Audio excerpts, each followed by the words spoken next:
সমাজের মধ্যে মদের দোকান রেখে, বেশ্যাবৃত্তির লাইসেন্স রেখে, মদের কারবার রেখে, জেনার কারবার রেখে, সুদের কারবার রেখে, ঘুষের কারবার রেখে আপনি তাহাজ্জুদ পড়তেছেন। হ্যাঁ, আপনি তাহাজ্জুদ পড়তেছেন। আপনি তাহাজ্জুদ পড়তে হবে, বাতিল দুর্গাঘাত থামতে হবে মুসলমান। এত সস্তা জান্নাত না। জান্নাত পেতে হলে মোকাবেলা হবে, মোকাবেলা, ঠিক কিনা? সেটা আমার ভাইও হতে পারে। কিছু ভাই আছে না, আছে না নাই? একই ঘরে দুই মেরু দুই মানুষ, আছে না নাই? আমার নবীজি শ্বশুর জামাই হলো আবুল আস, বড় জামাই। বদর যুদ্ধে দেখা আবুল আস নবীজির নিজের জামাই, আপন জামাই। যুদ্ধের ময়দানে দেখা। বদর যুদ্ধে কাদের বিজয় হয়েছিল? মুসলমানদের। জামাই ধরা পড়ে গেছে, জামাইকে গ্রেফতার করো। জামাই ধরা পড়ে গেছে, আবুল আসকে ধরে ফেলছে। আপন চাচা আব্বাস রাদিয়াল্লাহু আনহু, তিনি পরে ইসলাম কবুল করেছেন, তাকেও ধরছে। সাহাবায়ে কেরাম পিঠ মোড়া দিয়া 70 জন কাফেরদেরকে যখন বন্দী করা হলো, 70 জন কাফের দুনিয়া থেকে বিদায় নিল। আমার নবীর আপন জামাতা আবুল আস তাদের মধ্যে ছিলেন। আমার নবীজির কাছে সংবাদ চলে গেল। সাহাবীরা বললেন, ইয়া রাসূলুল্লাহ, সবাইকে আমরা পিঠ মোড়া দিয়ে পিছন দিকে বেঁধে রেখেছি দড়ি দিয়া, কিন্তু আপনার জামাতার প্রতি আমরা সম্মান করেছি, দড়ি বেঁধেছি কিন্তু নরম করে, ঢিল করে বেঁধেছি। এবং আপনার আপন চাচা আব্বাস রাদিয়াল্লাহু আনহু দড়িটা আমরা নরম করে বেঁধে দিয়েছি, সবাইকে দিয়েছি খেজুর। আর আপনার জামাই এবং আপনার চাচাকে দিয়েছি আমরা ছাগলের মাংস এবং রুটি দিয়েছি, একটু উন্নত খাবার দিয়েছি। রাসূল বললেন, শোনো, আমার জামাই মনে করে, আমার চাচা মনে করে এমন বৈষম্য করা যাবে না। বন্দীদের সঙ্গে সবার সঙ্গে যে আচরণ করেছো, আমার আত্মীয়র সঙ্গে সে আচরণটাই করো। জোরে বলি আল্লাহু আকবার। ইসলাম কাকে বলে? জামাইও মাফ নাই। জামাই 14 গোষ্ঠীর ঠাকুর। জামাই যদি কথা না শোনে, ওটাও সাইজ হবে, ঠিক কিনা? রাসূল কি শ্বশুর ছিলেন? খালি শুনি রাসূল ছিলেন আমিরানা, বাদশাহী পাইয়া করিলেন না, দয়ার সাগর। ওয়াস্ত জীবনে বহু শুনছি এরকম, কিন্তু রাসূল কত কঠোর ছিলেন ইসলামের ক্ষেত্রে, আমরা তো এগুলো বুঝি না। রাসূল বললেন, ওদেরকেও খেজুর দাও, ওদেরকেও 2 হাত শক্ত করে বাঁধো। বাধা হলো। সবার কাছ থেকে মুক্তিপণ নেওয়া হচ্ছে, মুক্তিপণ। কেউ সবাই দিয়ে যাচ্ছে। এবার চাচা সামনে হাজির, চাচা দেন, আপনাকে মুক্তিপণ দিতে হবে। কে বাবা, আমি চাচা হওয়ার পরও আপনা আগে। জোরে বলি আল্লাহু আকবার। দেন মুক্তিপণ। মুক্তিপণ দিবে আর কি, বলতেছে, শোনো, তোমার চাচির কাছে আমি কিছু দেখে আসি নাই। আমার নবীজি বললেন, ও চাচা, আপনার কি একটু চিন্তা হলো না? আপনি কার সামনে দাঁড়িয়ে দাঁড়িয়ে কথা বলেন? যার কাছে জিবরাইল আসে, যার কাছে জিবরাইল আসে। যদি আমি গায়েবের মালিক নই, কিন্তু আল্লাহ আমাকে জানায় দেন। আমি বিশ্ব নবী, এমন একজন নবী, আমি আগেও যা দেখি পিছনেও তাই দেখি। আল্লাহ আমাকে দেখায় দেন। কে দেখায় দেন? আল্লাহ দেখায় দেন। আমি যখন চোখ বন্ধ করি, গোটা পৃথিবীর আওয়াজ আমার কানের মধ্যে চলে আসে। আল্লাহ পাক রাসূলকে স্বতন্ত্রতা দিয়েছেন। কে দিয়েছেন? আল্লাহ দিয়েছেন। আমার নবীজি বললেন, চাচা, চাচি, আমার কাছে আপনি 6 খণ্ড স্বর্ণের টুকরা নিয়ে রেখে এসেছেন। এবার আব্বাস বলছেন, আমার ভাতিজা, তোমার চাচির কাছে স্বর্ণ আছে, এই খবর তোমাকে কে দিল? এই জন্যই তো আমি আল্লাহর নবী। জোরে বলি সুবহানাল্লাহ। আব্বাসের বুঝতে দেরি হলো না। হযরত আব্বাস রাদিয়াল্লাহু আনহু চোখের পানি ফেলতে ফেলতে বলে ফেললেন, ও ভাতিজা, আর কি দেরি করা যায় নাকি? আমাকে পড়িয়ে দাও। আশহাদু আল্লা ইলাহা ইল্লাল্লাহু ওয়াহদাহু লা শারীকা লাহু ওয়া আশহাদু আন্না মুহাম্মাদান আবদুহু ওয়া রাসূলুহু। কালিমা পড়ে মুসলমান হলেন। এখন চলে যাই জামাইয়ের দিকে। জামাইয়ের সঙ্গে কি আচরণ করা হলো শুনবেন না? সবাইকে শুনতে রাজি আছেন? আমার নবীজি জামাই দেখেন নাই, আগে দেখেছেন ইসলাম। কি দেখেছেন?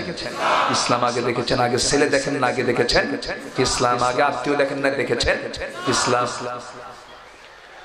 সকল পয়গম্বরে তাই ছিলেন।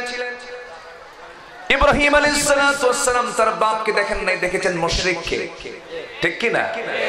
নূহ আলাইহিস সালাম তার ছেলেকে দেখেন নাই, দেখেছেন একজন কাফের, কেনানকে, ঠিক কি না? ইসলাম এমনই।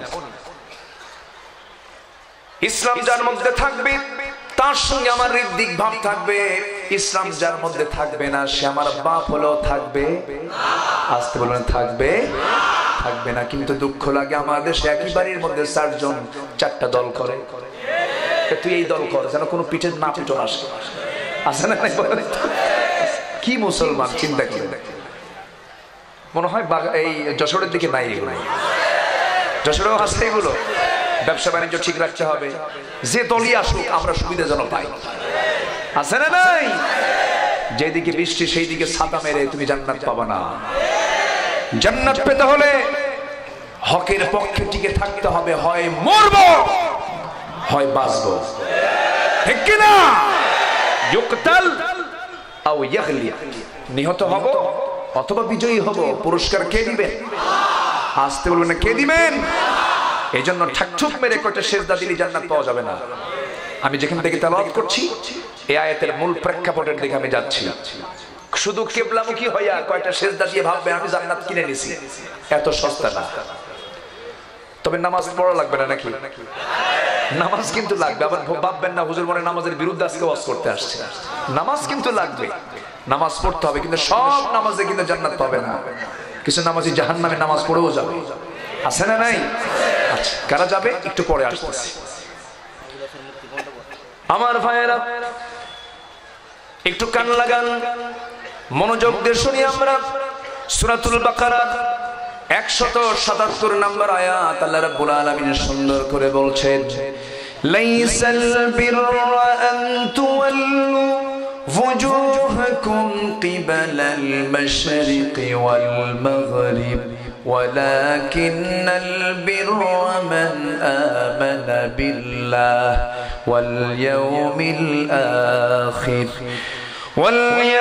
الآخر والملائكة والكتاب والنبيين।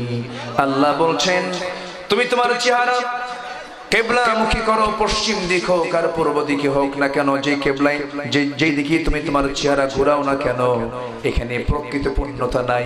প্রকৃত পূর্ণতা হলো ঈমান আনতে হবে কার উপরে? আসতে বলবেন না, কার উপরে? ঈমান আনতে হবে আল্লাহর উপরে, আখিরাতের উপরে, এরপরে ফেরেশতার উপরে, কিতাবের উপরে, নবীদের উপরে। আমার নেতা মানতে হবে আমার নবীকে, ঠিক কিনা বলেন? আমার আইন মানতে হবে আল্লাহর কিতাব কোরআনকে, ঠিক কিনা? সবাই কি মানে? সবাই কি মানে? আধা ঘন্টার বক্তৃতা দেয় রাজনৈতিক মঞ্চে দাঁড়ায়, একটাবার রাসূলের নাম নাই, আছে না নাই? নামাজের কথা বলে না, আখিরাতের কোনো বক্তব্য নাই। তার কর্মীকে বলে না তুমি নামাজ পড়ো। যে দলের নেতা তার কর্মীদেরকে নামাজের জন্য কথা বলে না, ওই দল করা হারাম, ঠিক কিনা? বলবে কখন ওতে নিজে নামাজ পড়ে না, ঠিক কিনা? আমার ভাইয়েরা, আমার কথা হয়তো একটু কর্কশ কর্কশ হয়ে যাচ্ছে, অনেকের কাছে একটু আঘাত লাগতে পারে, কিন্তু হৃদয়ের বিবেকের কাছে একটু প্রশ্ন করে একটু দেখুন আমি কোন নেতৃত্ব মানতেছি। যে নেতাটা আমাকে নামাজের জন্য বললো না, যে নেতা আমাকে চরিত্র গঠনের জন্য কথা বললো না, বরঞ্চ পাপিয়ার মতো নারীদের সাপ্লায়ার 1700 নারী তারা গোটা দেশে সাপ্লাই দিচ্ছে রাতের বেলা, কোন নেতাদের ঘরে? আসতে কোন কেন? জোরে বলুন ঠিক কিনা? কান টানলে মাথা আসে। সফল নারী উদ্যোক্তা পাপিয়া, 1700 নারীর কর্মসংস্থানের ব্যবস্থা কম। কত? যৌন সেবা, দেখছেন অনেক সুন্দর একটা পরিভাষা। আমি কি শুধু ওয়াজ পারি? সবাই তো বোঝেন তো, সবাই এটা হয়তো অবৈধ, অবৈধ যৌন সেবা, ঠিক কিনা? নোংরামি, এত বড় জঘন্য কাজ। গোটা পৃথিবীর দ্বিতীয় বৃহত্তম মুসলিম দেশ বাংলাদেশ। এই দেশের প্রতি প্রতিটি মুসলমানের নজর আছে না নাই?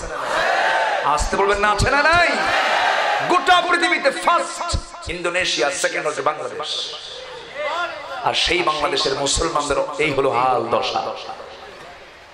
বাজারে গেলে শান্তি নাই। ক্রেতার চিন্তা হলো বিক্রেতাকে কেমনে ঠকাবো, বিক্রেতার চিন্তা হলো কেমনে ক্রেতাকে কম দিয়ে ঠকাবো। ঠিক কিনা বলেন? সাইকেল থুইয়া বাজারে যাবেন, সাইকেলের টেনশন, এসে দেখেন সাইকেল নাই। মসজিদে গিয়ে নামাজ পড়বেন, এসে দেখেন জুতা নাই। আমি কি ভুল বলতেছি ভাই? ভুল বলতেছি? আমরা কোথায় আছি আজকে? নামাজ ঠিকই পড়ি। আমার ভাইয়েরা, আমার বন্ধুগণ, এই জন্য আমাকে আগে ইমানটা ফ্রেশ ইমান আনতে হবে, মজবুত ইমান আনতে হবে। ইমানের ভিতরে কোনো প্রকার ভেজাল থাকা যাবে না, শিরকের গন্ধ থাকা যাবে না, জুলুম থাকা যাবে না। ওয়াল্লাযীনা আমানু ওয়ালাম ইয়ালবিসু ঈমানাহুম বিযুলমিন উলাইকা লাহুমুল আমনু ওয়া হুম মুহতাদুন। ঈমান যারা আনবে এবং যাদের জীবনকে যারা জুলুমের দ্বারা সাজাবে না, শিরকের দ্বারা যারা সাজাবে না, শিরকের কাজে যারা যাবে না, আল্লাহ বলছেন ওই সমস্ত বান্দা আমার হেদায়েত প্রাপ্ত বান্দা, ওই সমস্ত বান্দাকে আমি আল্লাহ জান্নাত দিয়ে দেব। জোরে বলি সুবহানাল্লাহ।